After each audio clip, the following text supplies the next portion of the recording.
Encounter Party the TV show is now available on Amazon Prime and other streaming platforms. Come join the party today.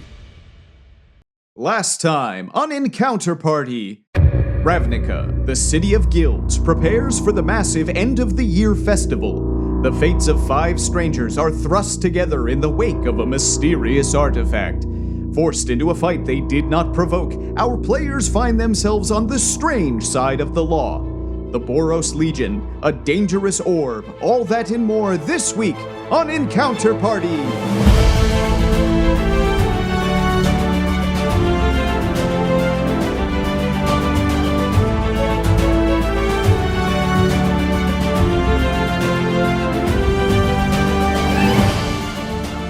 Ladies and gentlemen, and welcome back to the Encounter Party. My name is Brian David Judkins. I am your Dungeon Master. With me again are Andrew Krug, Eddie Cooper, Ned Donovan, Sarah Babe, and Landry Fleming. Let's get started. The barracks of the 34th Precinct is in stark contrast to the rest of the 3rd District. Red and white banners of the Boros Legion hang off every tower and palisade. It looms over the district like a stern parent shaming the debauchery of the Theater Row. There is no place for fun in the Boros Legion, an attitude made clear as you are all escorted inside. Now, you say that you have brought, or at least recommended, that your prisoner come with you. Absolutely. You're confident he's somewhere within the barracks, but he's no longer within your custody. Because you are currently under somebody else's custody. So this would be the workplace of your Minotaur companion, Fikara or Droon. The barracks itself is abuzz like a swarm of angry bees. There are dozens and dozens of legionnaires in every corner of the barracks. People are getting marshaled over in that corner, other people are managing documents over here. It is the hurried energy of a group of people getting ready for the busy festival weekend. You are herded through this crowd of legionnaires into a back office. In that office is an older man sitting behind a desk. He has a face like rough leather. He has the stubble of someone who just doesn't really bother shaving anymore. And Fikara, you know this as Captain Farlin, who's the commanding officer of the 34th Precinct. Captain Farlin is currently losing a staring contest with a piece of paper, and as the 5 of you are marshaled inside, one of your escorts steps behind the desk to whisper something in his ear. With an absolutely defeated and deflating sigh, Captain Farlin looks up and addresses the 5 of you. Oh, great. This is exactly what I need. Let me guess, did someone spill your drink? Or perhaps they said something nasty about your mother? They actually kidnapped a local who had brought in a cursed enchanted item. But please, by all means, denigrate us some more. Oh yes, sit in the middle of a barracks and tell me exactly how my attitude should be. And you, Private Fikara, what do you have to say on this matter? Sir, in order to protect property damage and to de-escalate the situation, we decided... Escalated the situation. Attack the person that was there, and the rest of the people left. They mentioned Mr. Alfonso. I don't have time for this. Yes, sir. I have the festival starting tomorrow, and I'm certainly not keen on filling my jail cells before the day even begins. Now, what am I to do with you? I don't know, probably your job. Well, smart asses all around. Well, no, actually, quite honestly, sir, I'd just like to go home, if I could. Mm-hmm. Well, the problem here is that we have public intoxication, a bar fight, assault, and you, Justicar, should be extra ashamed of yourselves. Now, Ashamed?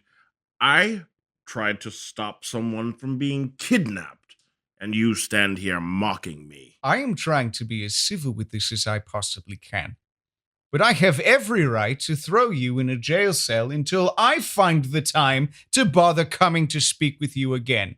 Typical Boros, just focusing on the wrong thing. Sir, yes, sir. Would everyone please make charisma saving throws, please? 4.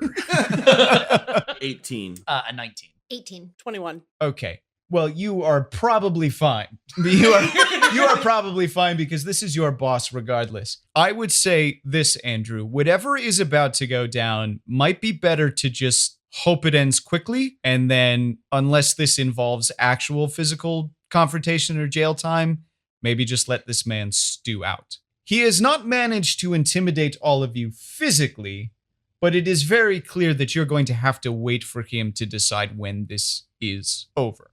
However, your unfazed attitude does convince him that perhaps this isn't the best way to go about it. And as he kind of eyes the crowd, he starts again. Well then, maybe this just happens to be your lucky day. I will offer you a deal.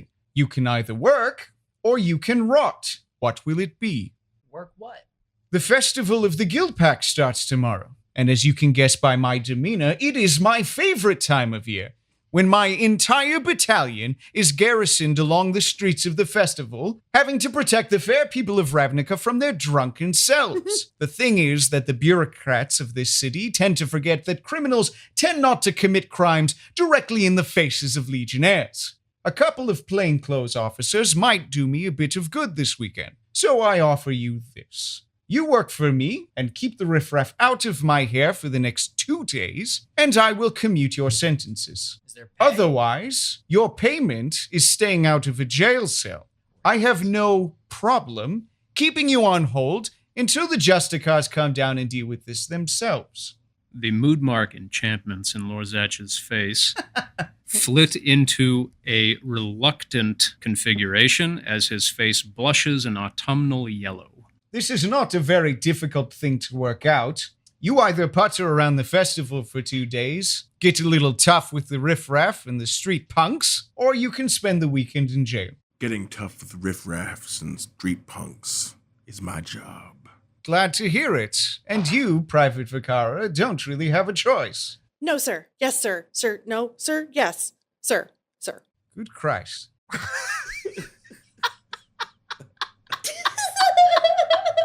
I would like a verbal confirmation from each of you now, please. Done. What? Yeah, sure. Of course. It's a nice shade of yellow, yeah.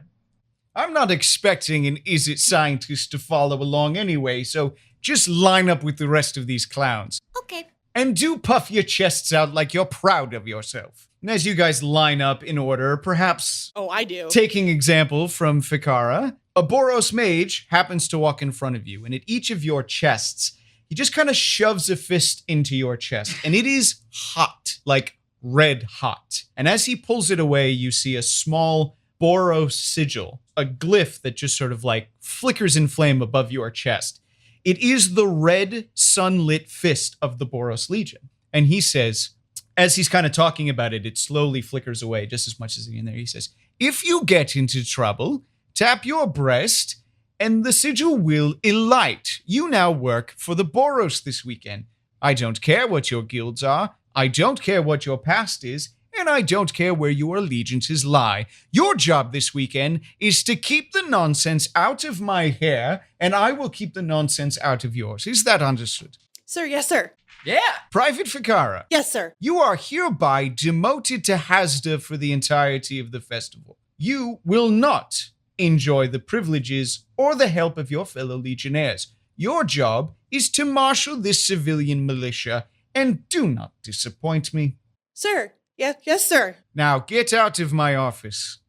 And you guys kind of get forcibly shoved out onto the streets. All right, okay, I'm going. Lorzach's face blushes a deep indigo into purple, into cyan, and then fades back to its jaundiced yellow. Why are you changing colors? It's a condition. Like a good condition? Sure. Does it mean anything? Can you do it by choice? Can you do patterns? Is this part of your personal character, or is this a dev current trait? This is personal. It's a personal thing. I'd just like to say that I second your face colors. What is happening? Well, I got demoted because of you people. Temporarily. I got a really interesting story because of you people. I'm really in here. Lorzach, as soon as he is outside of the barracks, covers the Boros insignia with a ragged stole scarf thing that he's thrown across his neck. As you kind of start rubbing it over yourself and inadvertently touching the area at the same time, you realize that the glyph is actually up off of your chest in a hovering way. So no matter how much you try and cover it, it still kind of glows over in the front. And after a moment, it sort of dissipates again. It won't be covered up.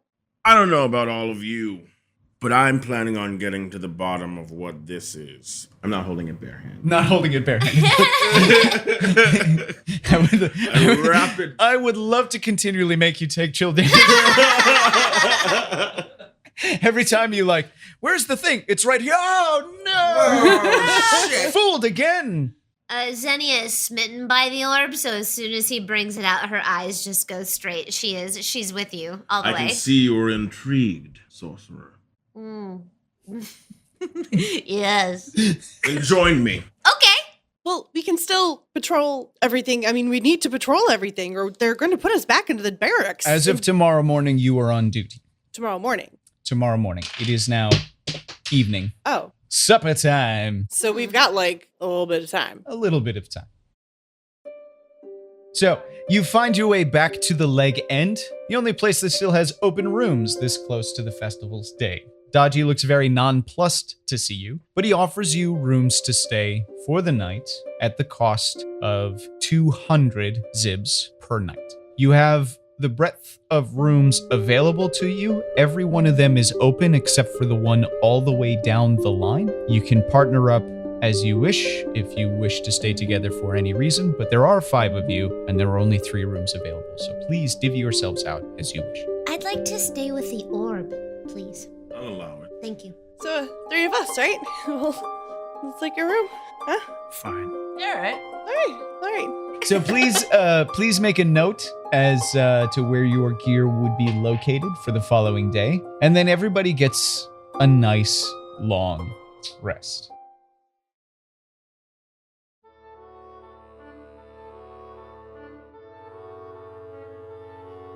The following morning, eventually you're all roused by the sounds of an excited city. It's the last day of the year, and the first day of the festival of the Guildpact. Each of your sigils are agitated at some point during your dressing, reminding you of your misfortune, but you do muster yourselves eventually and head out into the row. What you're met with is an overwhelming assault on each and every one of your senses. Sights, smells, and sounds collapse on you from all sides. Every possible square inch is crammed full of concessions and trade booths. 3 separate songs are playing at the same time, condensing into something that sounds more like a dying alms beast than anything else. Confetti chokes the air like ash, and colors you didn't even know existed reflect the sunlight into every nook and cranny of the street. Anywhere there is to stand, there is some goblin, human, Vidalcan, or Loxodon expunging a year's worth of stress into one sporadic celebration. As you guys begin your patrol, would one of you please roll a d6? I will. 3. A 3. Give me a perception check, please. Everybody or just No, just Lennox. Lennox. I did not do well. You did not do well. I rolled a 3. Would somebody else please roll another d6? So I keep walking down the street. You keep walking down the street. Okay, so you hear this really horrible, aggravated argument happening between 2 people off to the side. On the side of the street, there are 2 people who have stands at the festival, side by side.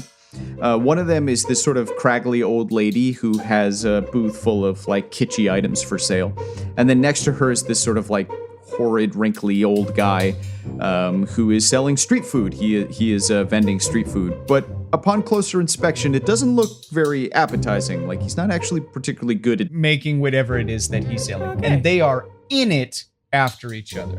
The old guy is accusing her, you ruined my food! You ruined my food! This... And she's like, I didn't do nothing! You don't know what you're talking about! Get your ugly face out of my face! Hello. They both turn to you at the same time. What? So look, this here's a festival, and we have been deputized to deal with problems such as yourselves. I totally tap my Legion. I don't really want to do this. I'd rather watch you duke it out and then tell you were dumb for fighting in the first place, because it feels like you'd be taught an important lesson. But apparently I have responsibilities. So could you please stop? The kind of craggly man looks at you and says, she released critters into my food! And she's like, I did no such thing! This man is a liar!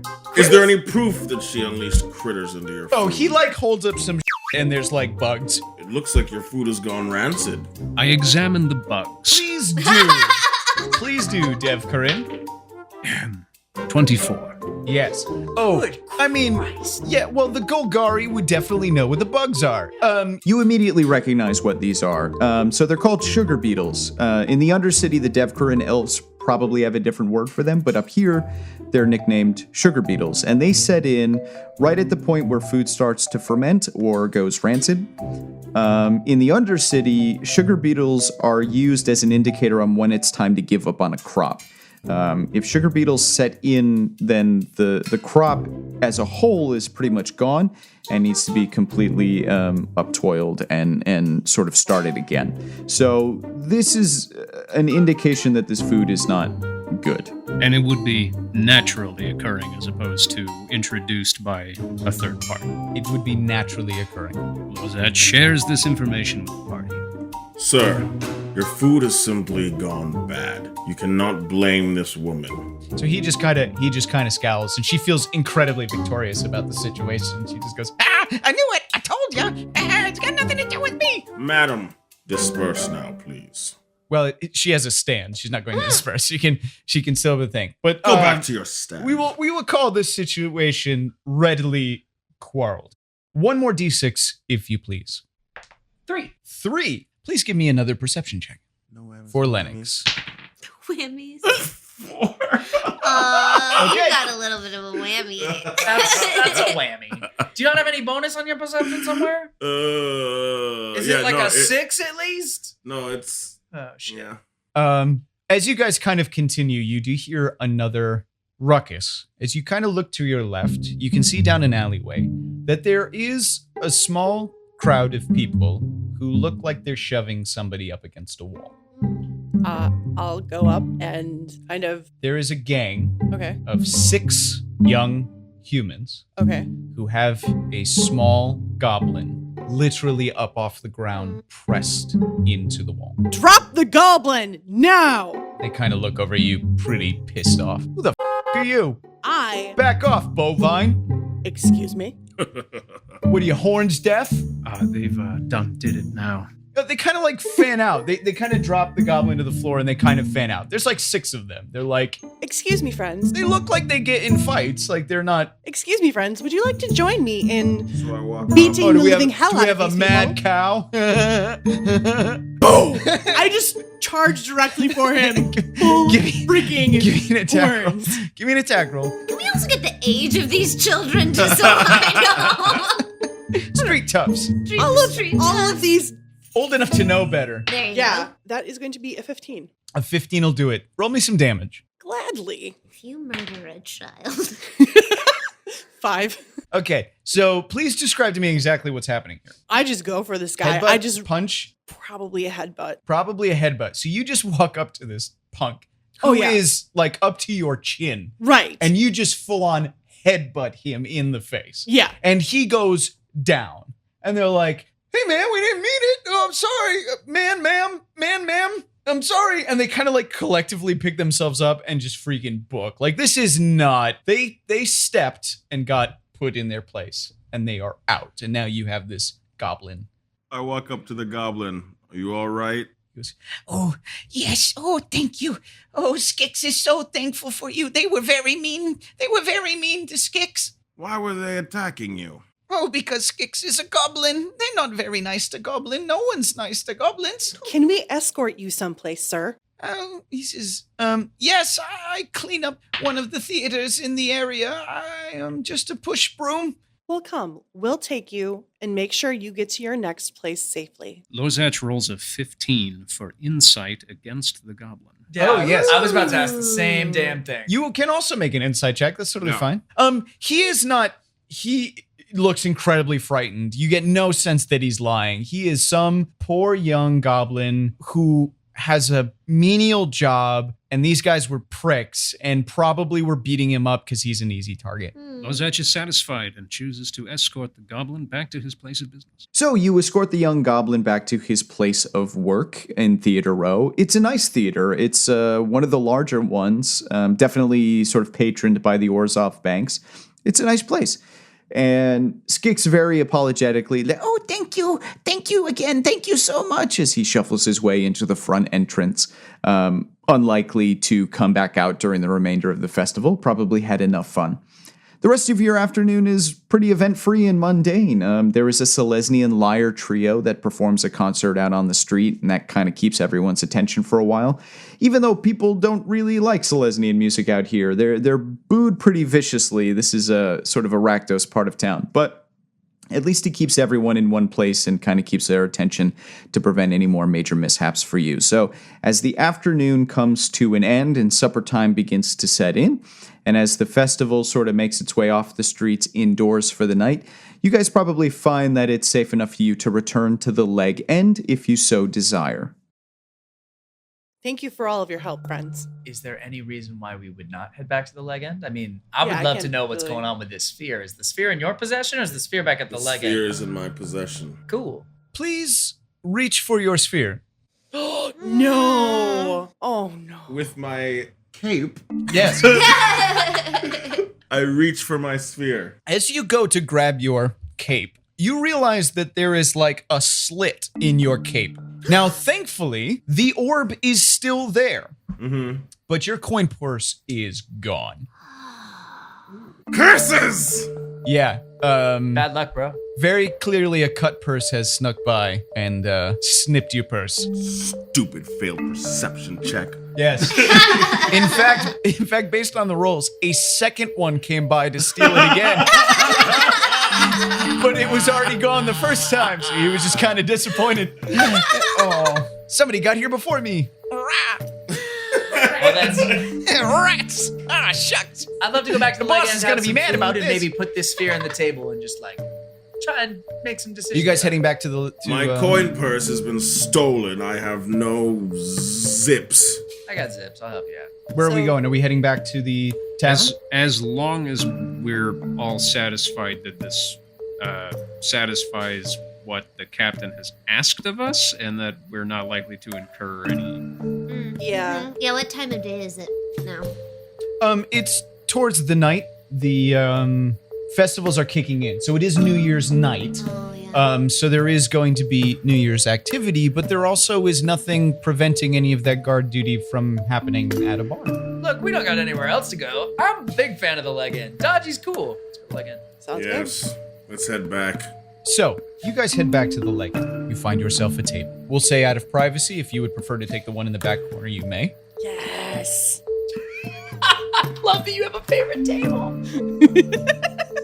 Well, this is Fikara's watering hole, man. All about it. This is a great place because I think the Boros enjoy drinking here because of the magic barrier, as they don't have to deal with So when happened, they're like, come on, Fikara, don't ruin the one place we can go to. There's a couple of interesting people that you notice inside the tavern. There is a Simic Guild member sitting up at the table, Xenia, that you were sitting in just yesterday. She is funneling alcohol into a cytoplast-covered toad and taking a seemingly large amount of very strange notes as this toad begins to swell and swell and swell with all the fluid that she's pouring into it. The gang of punks that you saved Skix from this afternoon are also inside the tavern. Looks like they've found some place to celebrate the rest of their evening. They are drinking very heavily and being pretty belligerent about it. There is also a shrouded man sitting at the bar that everyone seems to be giving a lot of space to. He's trying not to make a scene, but he continues to slam his fist on the bar in between goes. And yes, not his face. Very different. And then you also and they're sort of right as you pass in that table right in front of the door. There is a couple who looks like they're out having a great time until they start breaking out into a quarrel. The woman suddenly brandishes her steak knife as a weapon, and it immediately flies out of her hand to the no weapons allowed wall. Unfortunately, it does take the man's ear on the way. I was gonna ask this question. You see him scream in pain and hold his ears as you continue past. Maybe not worth your time. Yeah. Is he bleeding freaking out? Yeah, No. Xenia sees it and she giggles a little bit and Yes. just keeps walking. Lorzach will get involved Okay. and will roll medicine to try and Go ahead. treat this man. This is great. Yeah. 24. Yeah. Jesus. How would you like to help? Lorzach will peel the severed ear from the wall and do his best to reattach it, applying chill touch selectively and using a fungal epoxy to sort of lacquer it back on. Great. And as the filaments take root inside the man's skin, it'll stitch back the tissues together and hopefully not grow gangrenous. You do this very From the- well. In fact, Hopefully. they're both really appreciative, and even the woman is pretty mortified and is like, "I'm sorry, I didn't mean it. I love you. Oh, I love you too. Oh." And it quickly becomes sickening to the point that you may have regretted helping in the first place. I consider Yes. arresting her for assault. But then I don't. She didn't. Lorzach will sidle up and point out to either the Justicar or the Selesnian that a shrouded man is sitting at the bar, and there was a particular shrouded man who had been kidnapped quite forcefully sometime earlier. But having not seen his face, Lorzach can't identify him and would instead suggest that one or both of them check that shit out. Okay. This is a very good point. I was distracted by the filling of a toad with alcohol. I think that's an important life. Excuse me. As do I, brethren. Thank you. Yeah. But I agree with you. I should stop looking at the toad. As people of science, we are, of course, obligated to follow. Obviously, yes. You check out the toad. I'll check out the shrouded figure. Agreed. Report back. Okay. I need to know. You approach the shrouded figure. The shrouded figure. I'm not going to the shrouded figure. No. I'm going to try and get a vantage point that I can see the shrouded figure. So if I'm looking at this bar, I'm going to the other corner from where the shrouded figure is to try and see across the bar and see if I can gather any information. As you approach the shrouded figure, He seems to have calmed down a great deal. In fact, he's actually perfectly still now. As you're kind of looking in, you see Dodgy just sort of lightly saunter down the bar and just gently remove the guy's mug from in front of him with zero effort whatsoever. That action alone is enough to tilt this guy off the back end of his bar stool, and he lands on his back with a thud, still perfectly in shape like a dead beetle in sitting position. His cloak falls back from his face and his clothing a little bit, and you can see he's actually an Orzhov guild member who's wearing some really nice kind of expensive clothes underneath. Probably covering himself up because this place is probably well below his station. So what he's doing in here, I don't know. Why he's drinking in such a lowbrow place, I don't know. But for right now, he is stone cold out. Drunk? From Yes. drink? Yes. Okay. Yes. We're not saying like and dude got poisoned. Dodgy kind of looks at him and goes, "I told him not to try this. The celebration special. It gets the weak ones every time." Hey, Dodgy, one celebration special, please. You got it. 20 zibs, my friend. Abso-damn-lutely. Give me a constitution check, please. 17? It's delicious. Yeah! As for the Simic with the toad. Yes. Yes, she is Vidalkin. Ah. Looks pretty uppity. Just sort of sitting there as she kind of pours a little bit into this toad. He sits with his mouth open, and then she kind of pours a little bit and writes down some notes and kind of stares again and pours a little bit into it. I hate to interrupt any kind of scientific endeavor, but at this point, miss, it looks like you're torturing the toad. I was simply going to ask what variable it is that you're testing. Ah, good question. Well, it is not torture yet until the point of explosion, at which point I would imagine would take about another 2 ounces. I would step back if I were you briefly. And she pours the remaining liquid of whatever this is that she's been feeding this toad, and this amphibian, who was enjoying a brief moment of unexpected intoxication, very quickly hits a moment where his eyes bulge, and he realizes, oh, perhaps this is a bit too much fluid, and he just sort of bursts all over the table. The Vidalkin gets a bunch of sort of frog juice on her notepad, of which she doesn't seem to be bothered by it, and just to herself, not as much as you would expect. And then kind of continues to going back and writing her notes. While you are all engaging who you are engaging with, there is a blood-curdling, horrific scream that comes from upstairs that could have come from any of your rooms. I run upstairs. You run upstairs, Lorzech is not far behind. not far behind. I'm going to. Okay. Xenia didn't notice the scream, but she does see him, Yes. Lorzach, run away, so she follows him. Yes. I'm gonna make sure that You are probably the closest to the stairs. If you're at the bar, you are the closest to the stairs. Well, then I should go up first. If I'm not the first one up, then yeah, I run up. You don't have if to. I was You last can wait. one up, no, because I'm not gonna let people go by. If they went up first, I'd like hang out and make sure we were good down here. Yeah. I mean, But I would do run. I get free refills? No, it is enough that the whole bar is kind of stopped. It's that loud. My instinct would be that like the last person up should hang out at the bottom of the stairs, make sure nothing happens down Oh. here, given that there's Yes. a scream. But I would run up. I would actually like to go to the door. To the front door. Yeah, to Okay. kind of like lock down the place and Sure. see if that make sure nobody can leave. Sure. Give me some type of intimidation or persuasion check. Intimidation or persuasion, you say? Oh yes. The Boros Minotaur. Proficient, maybe? That's gonna be a 19. Great. You get to the door and are like, don't.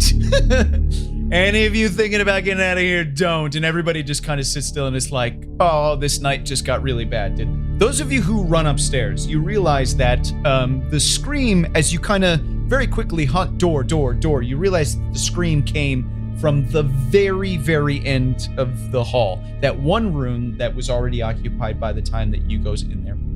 As you open the door, Ned, you are first in line. Yeah. Please give me a Constitution saving check. Oh. 19. Great. For whatever reason, you are not horrified by what it is that you see inside. Which is There is, for those of you running up to the door, there is a woman on the ground screaming, continuously screaming, staring at the bed. On the bed is a torso and nothing else except for some blood on the floor. No arms, no legs, no head. Just 'tis a flesh wound. Minus Male that. or female? Male. Lorzech rolls a 15 to examine the torso. Okay, you examine the torso. There is a woman screaming. I will say you are going to need to make a disadvantage check while this woman is screaming. Still a 15. Still a 15. Okay. What you notice is that all 5 limbs have been cut off cleanly, to such an extent that perhaps it's curious how someone was even able to dismantle 5 limbs quite so efficiently. And is there any sign of decay setting in? There is no sign of decay. It's very fresh, including the blood. This man was just murdered.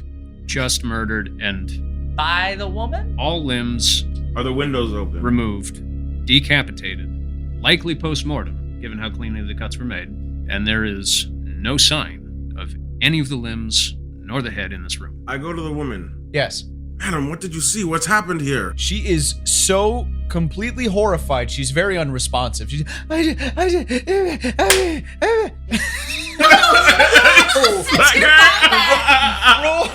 roll. Damn it. No, okay. So you slap her, but it doesn't like it just That is Lennox's fallback. We're going with that. We're Oh going no, with you that. didn't. It's not like an airplane reference. We're just gonna No, we're full on leaning do in. this. All We right. are leaning in. This is the podcast. Come to your senses! Strap in. I had to stop her from screaming. Did you try talking? She, right. Now, it doesn't really quell her. It just kind of makes her at least acknowledge that you are there. Uh-huh. And she kind of converts her hysteria from like just the nether into like you. And she's kind of grabbing you like. While he's trying to talk to her, Xenia just kind of creeps up and she's trying to, she's like humming to herself under her breath, trying to match the pitch of the scream. It's like, and while she's doing this, she's kind of looking all over this woman, like clothes, maybe like picking up a pocket. This woman doesn't seem to be paying attention, and Xenia's not polite, so she's going to She's overstep. completely uninjured. Okay. There is not a speck of blood on her. So As far as her things, Mm-hmm. give me a sleight of hand check, please. Aha. Lucky for me. Oh I'm proficient in it. That's the one thing DMs don't want to hear. Oh, lucky for me, which means unlucky for you. Well, I mean, I got a little too cocky, but I got a 13. I know, 13. I think a 13 is enough to do it, but I think at the point where she now kind of acknowledges you Right. are doing a thing, Mhm. and she's now kind of grabbed both of your clothing and is just sort of shaking and stammering and screaming. But Lors- did I find anything? You did not have the opportunity to remove anything because Okay. she immediately is like, she doesn't seem mad at you that you were rifling through her things, but she at least knows that you're there and is now trying to engage with you. Lorzach rolls either Yes. a 19 for herbalism Okay. Hmm. or a 22 for medicine to try and treat this woman's Hysteria? condition, please. Outward 20. anxiety. Shock? Alarm? Shock and alarm. Trauma? Trauma. It's Okay, yeah, that's legitimate. better. Consider it. I would feel like those have synonymous. Yeah. with hysteria. So, herbalism, do you have any medicinal herbs on you? Oh, Well, does he has an herbalism kit, Right. which suggests that Which is more of a different than having medicinal it's herbs. different than sort of like it's the means to It's like you use have a her. mortal Right. and mortar and pestle and stuff. herbalism kits are great for like survival checks, things out in the wilderness, providing food and things like that. But as far as a direct medical connotation Yeah. without something sort of established, I would say I roll no. a 19 to smoke this lady down. No, 22 with medicine to try and calm her, if medicine could apply. I'm going to struggle here to figure out a way that you could do this. Let's say that you at least find a way to prevent her hyperventilation. But it is very clear that whatever is affecting her is mental trauma. She is not physically hurt at all. I gently stroke her hair Yes. and I whisper in her ear, "You're safe. We are here to help. What have you seen in this room?" Give me persuasion. Lucky for me. Oh no! 12. I think you guys have managed to get this woman to a point where she is not going to be a danger to herself. Mhm. But as far as whatever has afflicted her mentally, it's really beyond anything outside of some sort of medical profession or magical stopping. Is she still holding on to me? She is still pretty much grasped to you as if in a way that she does not want to be left alone. Oh, okay. I was going to tickle her, but if it's comforting to her to be Oh my there, then God. sure. No, Landry wouldn't, but Zenny would. Zenny still tickles her to try and get her to let go. Oh god, I don't think she's ticklish right now. I think she's I think she kind of looks at you like something serious has happened, Ow. woman. I cast heroism. And what will heroism do in this particular situation, please? A willing creature you touch is Yes. imbued with bravery. Ah, Until the spell ends, the creature is immune to being frightened and Nice. gains temporary hit points equal to my spellcasting ability modifier. great. So you managed to calm her down to the point. She is brave, but it is not sort of just a magical like, oh, haha, this does not bother me anymore. She is really messed up, but she at least has the wherewithal to at least converse with you. Madam, again, what have you seen in this room?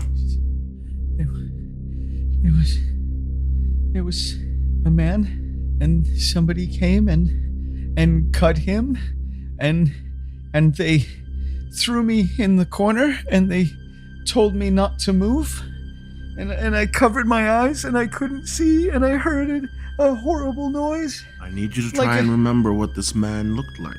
She said it was dark, and he was laughing, and he came at me so fast. I don't remember it very much. I just remember he was laughing. This was very funny to him. And the minute he shoved me into the corner, I didn't know what was going to happen. I looked away and I didn't open my eyes until I heard the window break. What were you doing in the room? She seems unwilling to discuss that. Who is this man? Who was he? Did you know him? She says, I don't know. Where did you meet him? I'm sorry, you rifled through her clothing. I did. We have our first private note of the session. You did actually, you were not able to retrieve it from her body, but you did spot what I have just handed onto that piece of paper. For those of you listening at home, Landry has found two very important indicating items. One, the woman in question has an Azorius Guild signet on her person, and two, she has some sort of plug attached to her chest. So, she claims that she has just met this man. She does not know his name and that somebody attacked them. And she says, I don't know who he was. He shoved me in the corner and I didn't open my eyes again until I heard the window break. Lozach moves to the window. There was a broken window. Can I examine to see if the window was broken by like an object, or if they jumped through the window and it's like a stereotypical like they're busting through with their shoulder, right? I want to know like roughly the size of the human we're dealing with. Lozach Yes. rolls a 20. Yes. Lord great. Central is a natural 20, so Great talk. Certain things you find about the room. Number 1, there is a broken window. Notably, all of the glass is outside the window, suggesting that it was broken from the inside. Attached to the window, stuck on one of the pieces of broken glass, is a piece of fabric. The fabric looks like it could be a part of a black and red checkered pattern. Onto the body, all of the cuts were made with extreme precision, okay? Very clean, very knowledgeable, like quartering a chicken. One stroke. Not necessarily one stroke, but whoever or whatever did this knows how to disassemble a body in the quickest and most efficient way possible.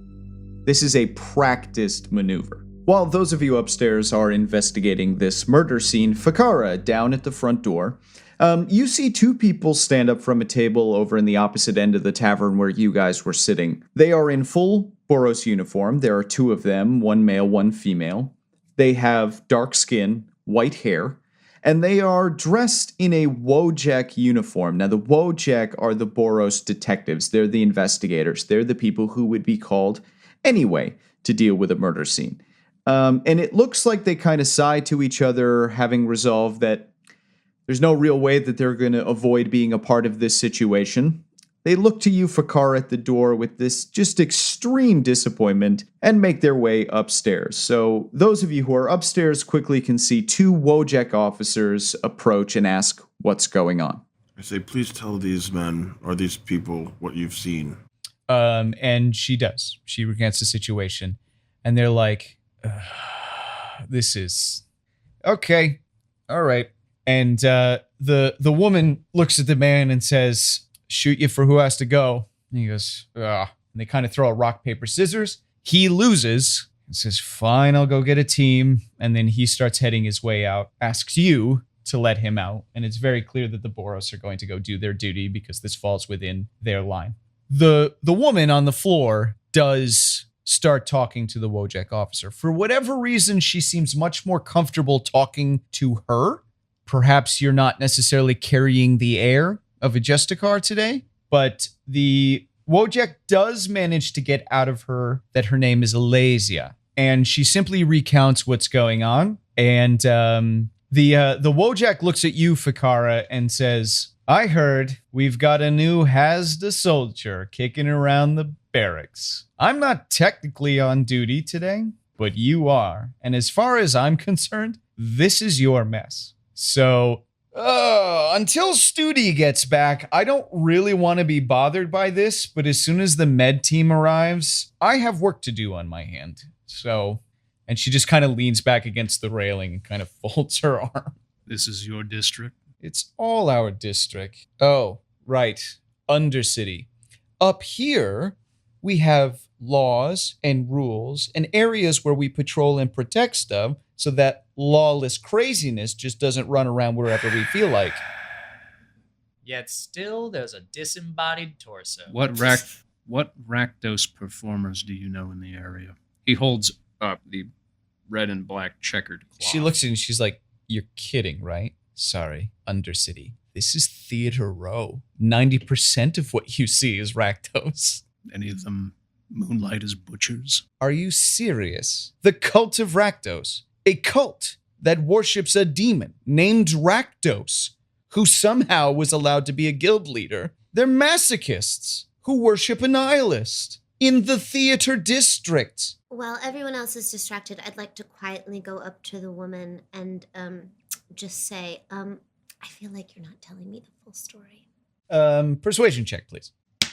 15. She kind of looks at you and says, what makes you say that? Between you and I I just want you to know while you were very distracted, I did a quick search. So did you see the torso lying on the bed? I did see the... Do you see this blood that we're sitting in? Yes, I did see those things.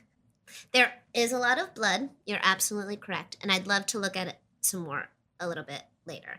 But I found something on your person that you failed to mention to the group. And I'm giving you the opportunity to talk with me about it right now.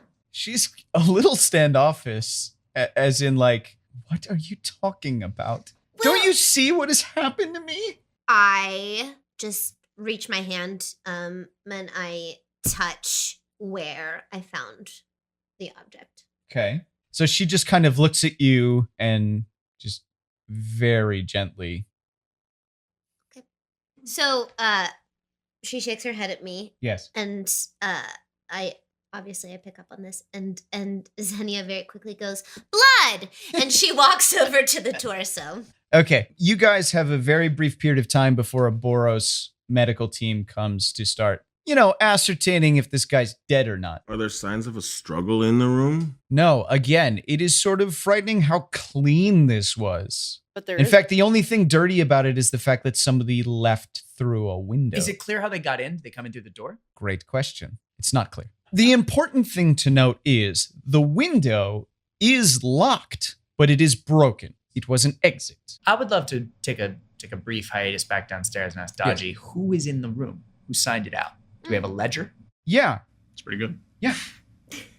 Okay, so you go down and you talk to Dodgy, Yeah. and Dodgy's like, what is going on? And why is it every time you're in my bar, something's going wrong? To be clear, we protected you last time, so Fair enough. it's we're like at a 1-1 here. Do I want to go up there?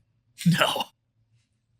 Bugger. You should wait for the Boros team. Now, I hate the festival. up there is a situation involving one of your tenants. Okay. Who has the room at the end of the hall? He's a man at the end of the hall. Do you not keep a ledger? I do keep a ledger. Why? Because I would like to know who is in the room at the end of the hall. Why? What has happened to the man at the end of the hall? Do you want to create a scene downstairs? What has happened to the man? So there's a situation upstairs. Yes, you've already said that. Yes, there's a lot of blood. Oh, The man at the end of the hall is unrecognizable or identifiable, oh. and we very kindly need you to do either of those things for us. I'm not going up there. I've got a crowd full of people down here who are really upset. I just told you that you didn't have to go up there. I just What need do you want from me then? The name in the ledger. So he kind of takes a second. People are clearly in the room like, what's going on? What's going on? Enjoy your Sit party. down. Shut it. And he kind of goes down. He looks through his ledger. He's like, a man came in, a Mr. Caleb, I'd like rented the room for the weekend. First name or last name? That's it. It's just a Mr. Caleb. You have a terrible ledger. I'd like to ask. How many names does a man need? It's fair. Yes. The charm on your establishment for weapons, Yes. is it your entire establishment or just down here? Yes, it's everywhere. In the rooms as well? You're not allowed to use martial weapons in here, otherwise things like this happen. Well, that's interesting because there's a body with no arms and no legs and no Man, head. I was really trying to hold that information in.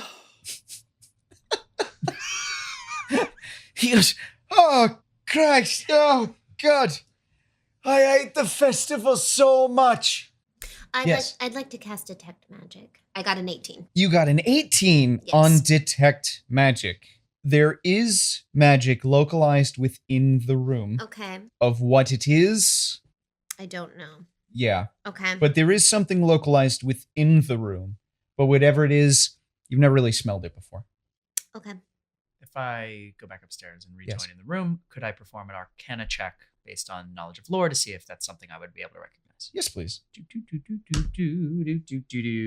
17. Whatever this was, in your experience, was not done magically. This was precision dismemberment. Somebody very easily got in here, subdued someone, cut up one of the two people in here, and then left through the window. Can I ask, Alesia, how long in your memory was it from the time that the person entered the room to the time that they left via the window? She says, I screamed as soon as he shoved me in the corner. So this happened, if that's true, We ran up as soon as we heard within this. less than Seconds. 5 seconds. Yeah, talking a Mhm. 10-second surgical dismemberment. If this is true. If that's true.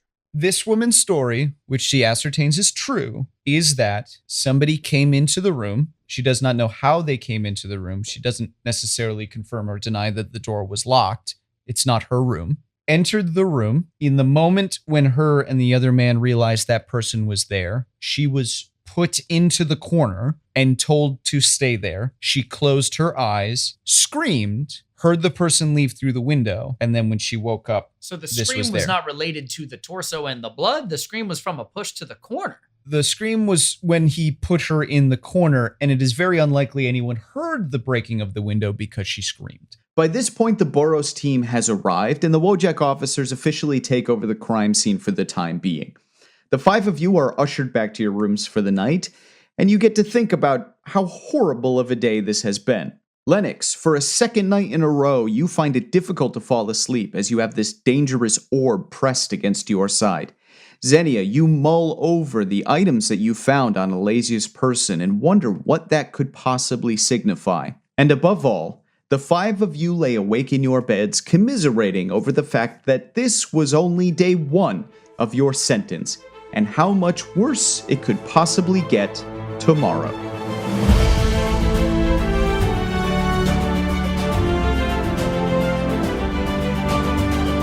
Next time on Encounter Party! Day 2 of the festival brings even more terror as the murder investigation takes a horrible turn. Will the players solve it in time, or will Captain Farland revoke his agreement? Find out on the next Encounter Party! Encounter Party is produced by Play Plus One and Charging Moose Media, based on the worlds of Dungeons & Dragons and Magic the Gathering created by Wizards of the Coast. Original campaign written by Brian David Judkins.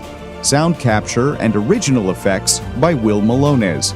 Edits and mixing by Ned Donovan. Theme song and additional music by Alexander Nakarada of Serpent Sound Studios. Additional music by Kevin MacLeod of Incompetech. Special thanks to Megan Judkins and Will Malones.